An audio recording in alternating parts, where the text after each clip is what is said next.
Hello friends, आप सब कैसे हैं। सभी की तैयारी। कुछ मित्रों के पेपर भी कल या आज में होगा पेपर, और सबके पेपर ठीक जा रहे होंगे। थोड़ा सा घुमा फिरा के प्रश्न पूछे जा रहे हैं, सही से अपने पेपर की तैयारी करना। अब आज के बाद में पेपर अब आपका 9 जनवरी से स्टार्ट है। आपका पेपर 9, 10, 11, 12, 13 इस टाइप से पेपर है। 7 फरवरी में लास्ट होंगे। शेड्यूल जारी कर दिया है, हमने डाल दिया अपने यूट्यूब चैनल पर। और थोड़ा सा कोऑपरेट करना ताकि पेपर आपका अच्छा जाए, संयम बना कर रखना। और एक चीज़ और है, अब देखिए आज नोटिफिकेशन जारी कर दिया है। जो बच्चे यूजीसी नेट की तैयारी करना चाहते हैं वह अप्लाई कर देना। 29 तारीख से अप्लाई है, 29 दिसंबर। कल से आपका ऑनलाइन चालू है यूजीसी नेट, और आपकी 17 जनवरी लास्ट है। देखिए हमारे यूट्यूब चैनल पर सोशोलॉजी की तैयारी कराएंगे हम। यूजीसी नेट में सोशोलॉजी, समाजशास्त्र, और टीजीटी पीजीटी में बायोलॉजी, इसकी क्लास मिलेंगी आपको। अभी थोड़ा सीटेट में लगे हुए हैं, क्योंकि सीटेट की परीक्षा थोड़ा सा 2-3 दिन नहीं, 8-10 क्लास और करा रहे हैं सीटेट की। फिर उसके बाद में सोशोलॉजी और बायोलॉजी, टीजीटी पीजीटी केवीएस की तैयारी कराएंगे हम। अपनी तैयारी से ठीक से करना। और जो भी इच्छुक है विद्यार्थी, जिनके पास एमए की डिग्री है, तो आप यूजीसी नेट में डाल सकते हो। अगर आपके 50% और 55% मार्क, यानी कि 55% मार्क्स होने चाहिए आपके। एससी वालों के लिए 50, ओबीसी वालों के लिए, ओबीसी और जनरल वालों के लिए 55% मार्क्स एमए में होने चाहिए, मास्टर डिग्री में। आप अप्लाई कर सकते हो। 2 पेपर होते हैं इसके। फर्स्ट आपका सब्जेक्ट, दोनों, एक आपका टीचिंग एप्टीट्यूड्स का होता है, एक आपका सब्जेक्ट का होता है, जो भी है। और आप हमारे टेलीग्राम पे भी जुड़ सकते हैं। वीडियो के लास्ट में टेलीग्राम चैनल लिंक मिल जाएगा आपको, उससे भी आप जुड़ सकते हैं।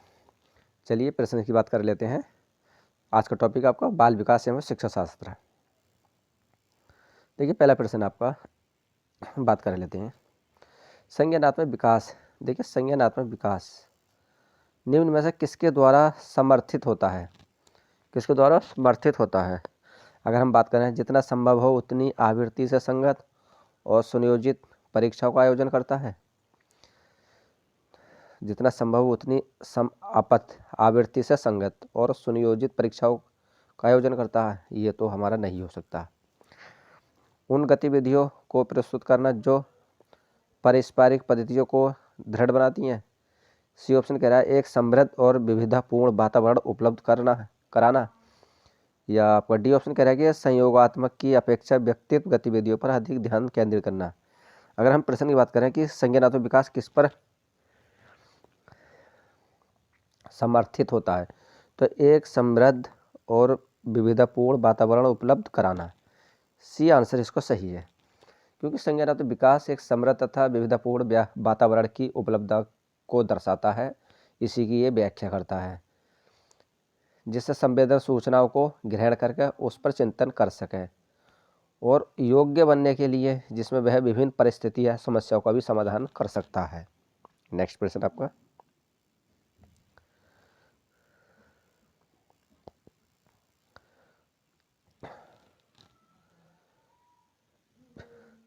प्रश्न दूसरा, मानव विकास है मात्रात्मक, गुणात्मक, कुछ सीमा तक अपमानीय, या डी ऑप्शन है ए और बी दोनों।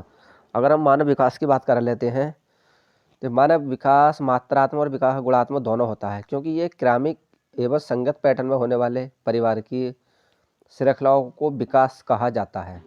ये जिसमें गुणात्मक तथा मात्रात्मक दोनों ही इसमें सम्मिलित होते हैं। तो हम बात कर लेते हैं, ये भी सही है और आपका ये भी सही है। डी ऑप्शन इसका सही है, इसका ये ऑप्शन सही है इसका।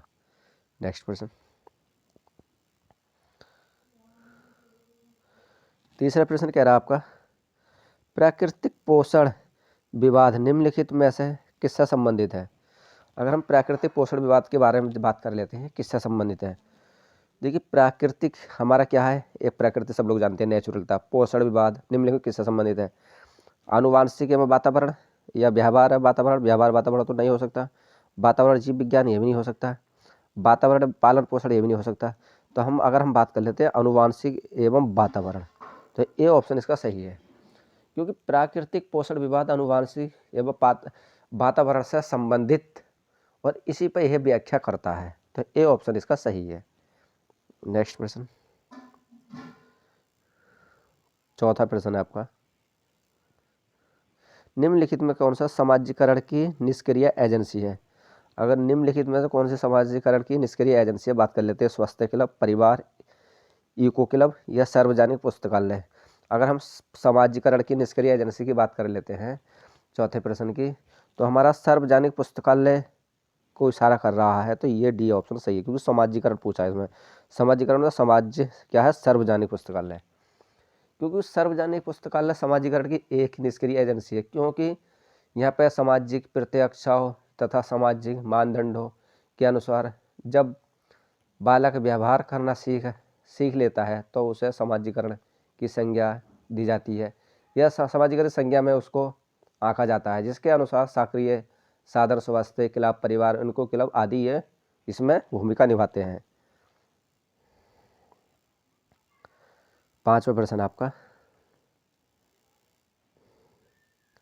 पांचवा प्रश्न कह रहा है आपका, लेवाइगोस्की के सिद्धांत में विकास के निम्नलिखित में से कौन से पहलू की उपेक्षा होती है? अगर हम लेवाइगोस्की के सिद्धांत में विकास के निम्नलिखित में से कौन से पहलुओं की उपेक्षा होती है, इसकी अगर हम बात कर लेते हैं लेवाइगोस्की के बारे में, सामाजिक, सांस्कृतिक, जैविक। यहाँ पे सिद्धांत में पूछा है, अगर सिद्धांत की बात कर लेते हैं तो इसका सी आंसर सटीक है, जैविक। देखो थोड़ा सा जैविक से बात जान लेते थे। लेवाइगोस्की के सिद्धांत में विकास में जैविक पहलू की उपेक्षा की गई है।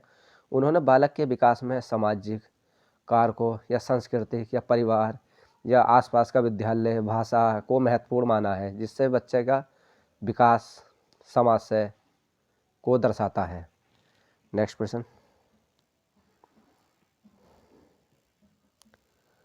छठा प्रश्न कह रहा है आपका, 1 वर्ष के शिशु जब आँख, कान व हाथों में सोचते हैं तो निम्नलिखित में से कौन सा हिस्सा शामिल होता है? जब बच्चा 1 साल का होता है, आँख, नाक व शामिल में सोचता है, तो बच्चे का कौन सा अवस्था होती है?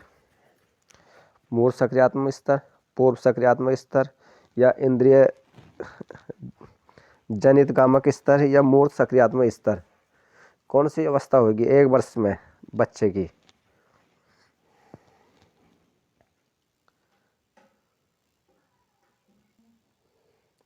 कौन सी अवस्था होगी बच्चे की?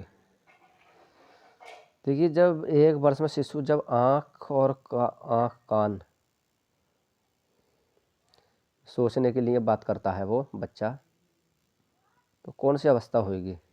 तो अगर इस प्रश्न की हम बात कर लेते हैं तो इंद्रिय जनित गमक स्तर होगा, सी आंसर ठीक है इसका, क्योंकि 1 वर्ष में शिशु जब आँख, कान व हाथों के द्वारा सोचता है तो उसे इंद्रिय जनित गमक स्तर शामिल होता है, यह इसके रूप में दर्शाया जाता है। क्योंकि इस स्तर में शिशु हाथों से चीज़ों को इधर उधर कर चीज़ों को पहचान करता है, किसी ध्वनि को पहचानता है और चिंतन प्रारंभ करता है, क्योंकि अगर वो ध्वनि उसको सुनाई नहीं देती, दिखाई नहीं देती, तो उसको चिंतन करता है। तो कौन सी होगी? इंद्रिय जनित गामक स्तर। नेक्स्ट प्रश्न, 7वां प्रश्न। 7वां प्रश्न कह रहा है, रिया कक्षा पिकनिक करने हेतु ऋषभ से सहमत नहीं है। वह सोचती है कि बहुमत के अनुकूल बनाने के लिए नियमों का संशोधन किया जा सकता है। ये सहपाठी विरोधी पियाजे के अनुसार निम्नलिखित में से किससे संबंधित है? अगर हम इसकी बात करें 7वें प्रश्न की, किससे संबंधित है? विषमांग नैतिकता से या संज्ञानात्मक परिपक्वता से या प्रतिक्रिया से या संयोगी नैतिकता से? अगर वो देखिए रिया कक्षा में पिकनिक से ऋषभ से सहमत नहीं है, तो वो बहुमत के अनुकूल बनाने में किसके नियम को संशोधन करती है? तो किससे होगी? उसकी सहयोगिता नहीं है।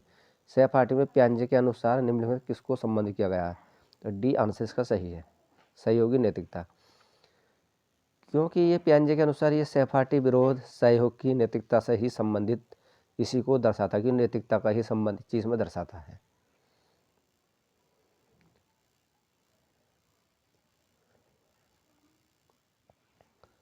आठवां प्रश्न, निम्न में से कौन सा स्टर्नबर्ग का बुद्धि का त्रयस्तरीय सिद्धांत का एक रूप है?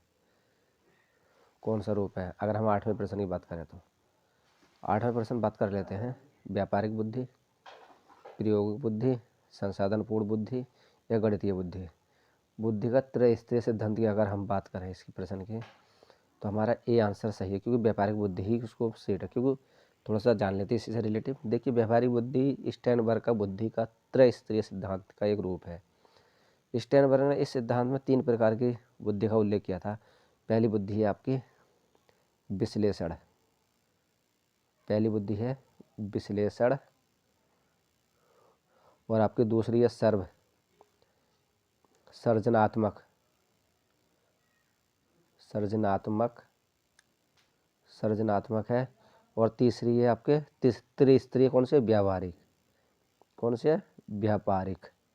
तो इस टाइप से इन्होंने तीसरी बुद्धि को ये दर्शाया था। किसकी? ये है स्टर्नबर्ग की, ये चीज़ में उन्होंने दर्शाई थी। कौन सी है? व्यावहारिक बुद्धि है। नेक्स्ट प्रश्न,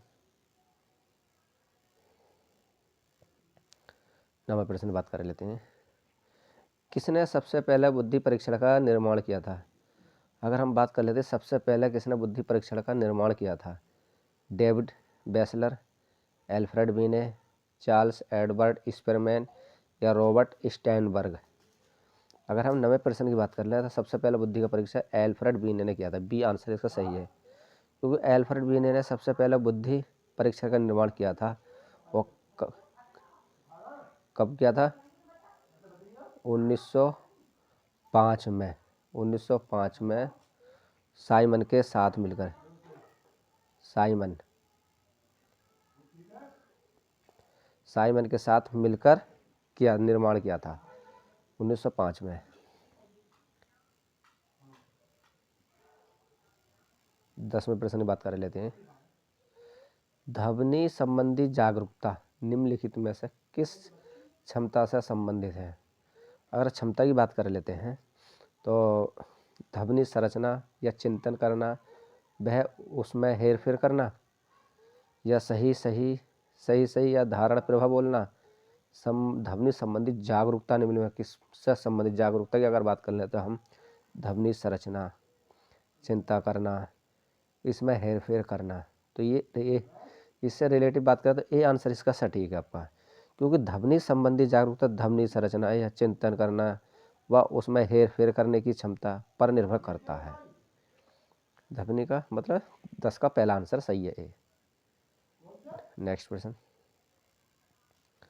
11वें प्रश्न की बात कर लेते हैं, कक्ष में जेंडर लिंग का विभेद क्या है? कक्ष में जेंडर लिंग विभेद की बात कर लेते हैं तो शिक्षार्थियों को निष्पादन को प्रभावित नहीं करता। बी ऑप्शन कह रहा है कि शिक्षार्थियों को हंसोन्मुख प्रयासों अथवा निष्पादन का कारण बन सकता है, या पुरुष शिक्षार्थियों को वृद्धि उन्मुख प्रयास अथवा निष्पादन का कारण बन सकता। पुरुष का तो ये है नहीं। या महिला शिक्षकों की उपेक्षा पुरुष शिक्षार्थियों के द्वारा अधिक किया जा सकता नहीं। देखिए, ये कह रहा है शिक्षार्थियों के हंसोन्मुख प्रयासों अथवा निष्पादन का कारण बन सकता है। तो बी आंसर इसका सही है 11वें का, क्योंकि कक्ष में जेंडर लिंग विभेद शिक्षार्थियों के हंसमुख प्रयासों अथवा निष्पादन का कारण बन सकता है, क्योंकि लिंग भेद शिक्षार्थियों की मानसिकता को प्रत्यक्ष रूप से प्रभावित करता है। नेक्स्ट प्रश्न है आपका,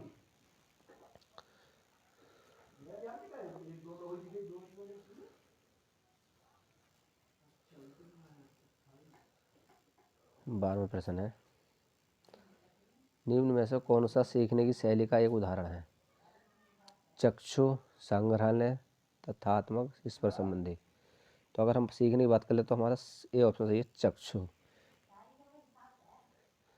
चक्षु जिसे हम बोलते हैं विजुअल, सेकंड बी है इसमें विजुअल, ये है आपका विजुअल एल, इंग्लिश में विजुअल बोलते हैं, एक उदाहरण है ये। नेक्स्ट 13वां प्रश्न आपका,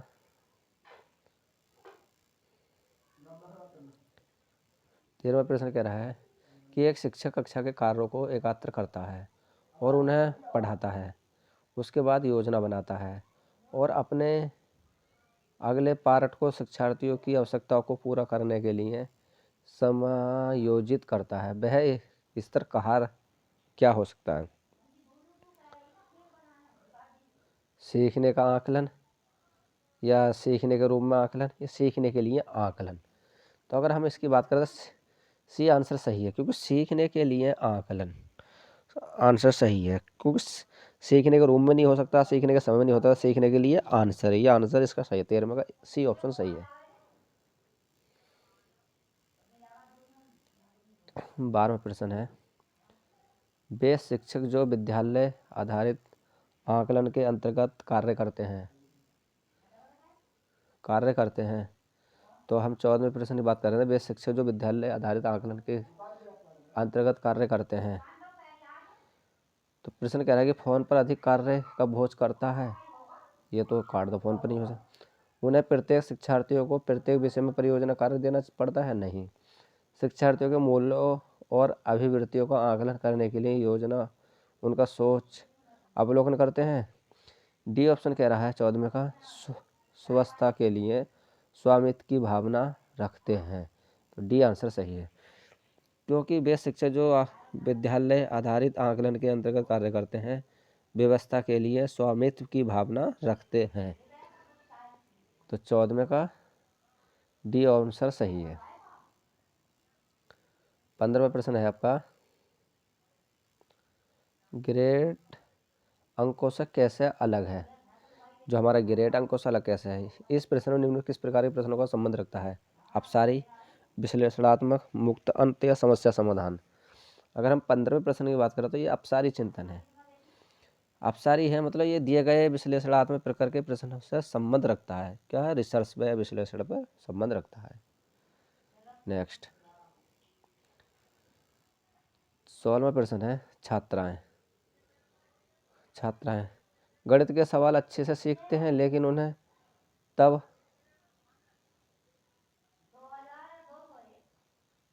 पढ़ाना जाती है, उनके तर्क में विषय पूछा जाता है, यहाँ पे पढ़ना जाती हैं, तब यहाँ पे पढ़ना, ढा और बना दो, पढ़ना जाती हैं जब उनसे अनेक तर्क के विषय में पूछा जाता है, या अपने आयु के लड़कों की तरह गणित में अच्छी होती हैं। अगर हम 16वें प्रश्न की बात करें तो यही आंसर सही है, क्योंकि छात्राएं अपनी आयु के लड़कों की तरह गणित में अच्छी होती हैं। नेक्स्ट प्रश्न 17वां प्रश्न कह रहा है, शब्दों में अक्षरों के क्रम को पढ़ने में कठिनाई का अनुभव करना और अक्सर चक्षु स्मृति का हाथ से संबंधित है। तो हम इस प्रश्न की बात करें तो ये आंसर सही है, क्योंकि डिसलेक्सिया, ये तो प्रश्न बार बार पूछा जाता है, इसको तो रिपीट सबको मालूम होगा।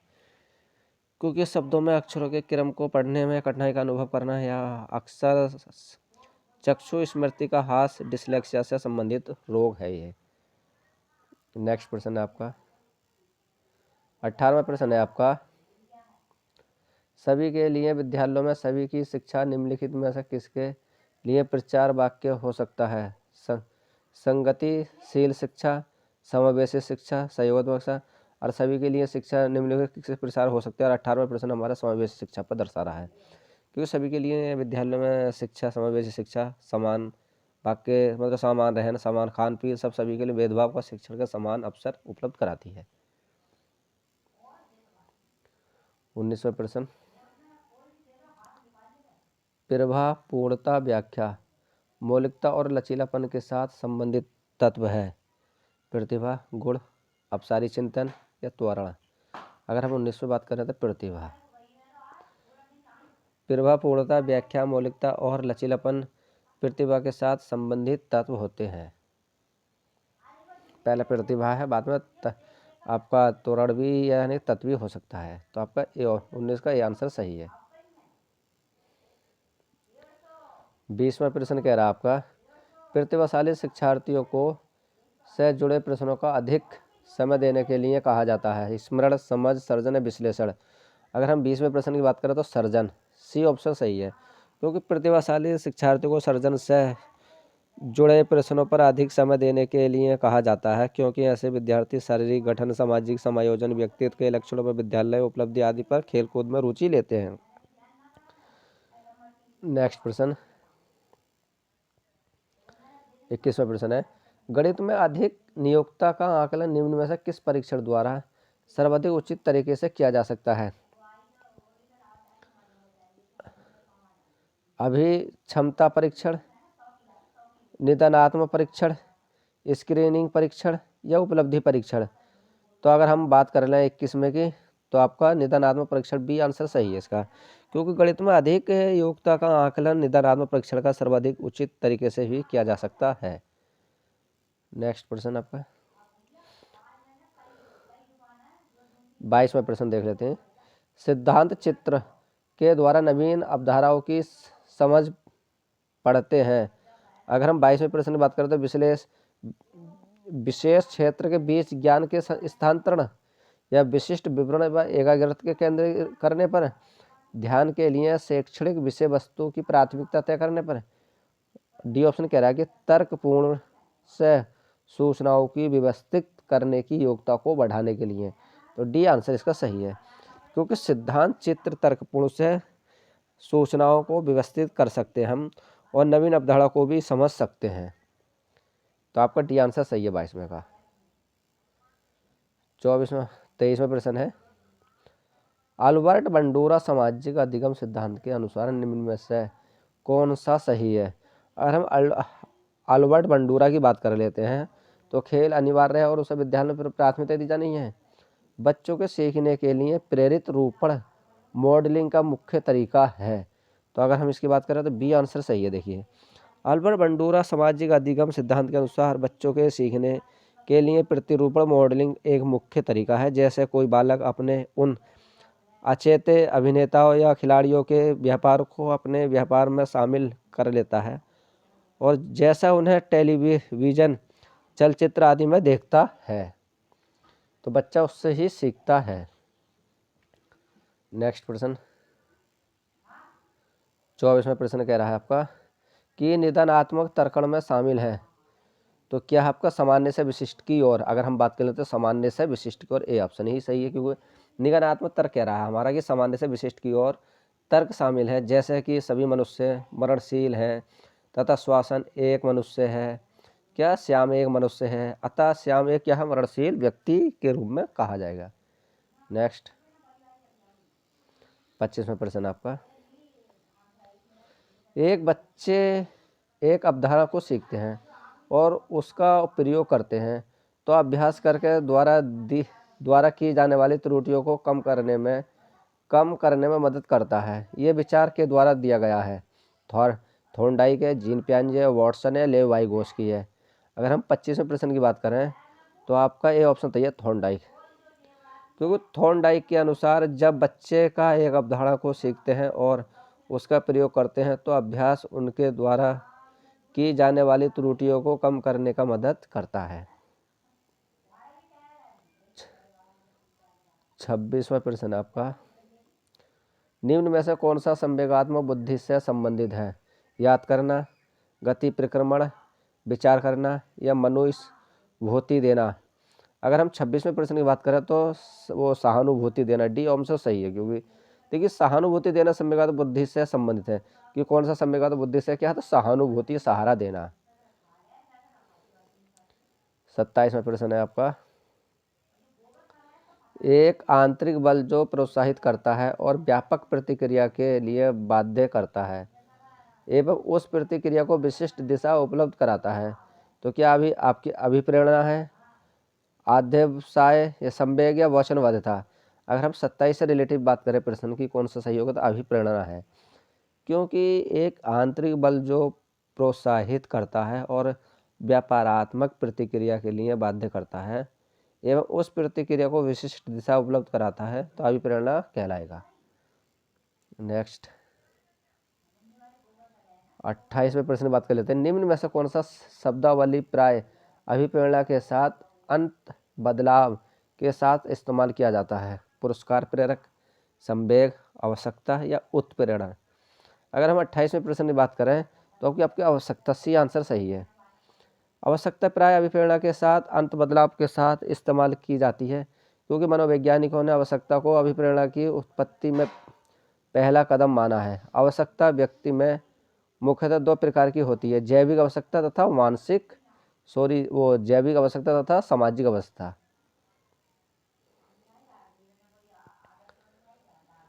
प्रेरणा अनुभूतियों के संतुष्टि व्याकरण की आवश्यकताओं तक पहुंचाने में व्यक्तिगत लक्ष्य को प्राप्त करने की आवश्यकता को संबंधित करती है। प्रभावी, भावात्मक, संरक्षण उन्मुखी या सुरक्षा उन्मुखी। अगर हम 29वें प्रश्न बात तो भावात्मक भी आंसर सही है क्योंकि भावात्मक प्रेरणा अनुभूति के संतुष्टिकरण की व्यवस्था तक पहुंचाने में व्यक्तिगत लक्ष्यों को प्राप्त करने की आवश्यकता को संबोधित करती है।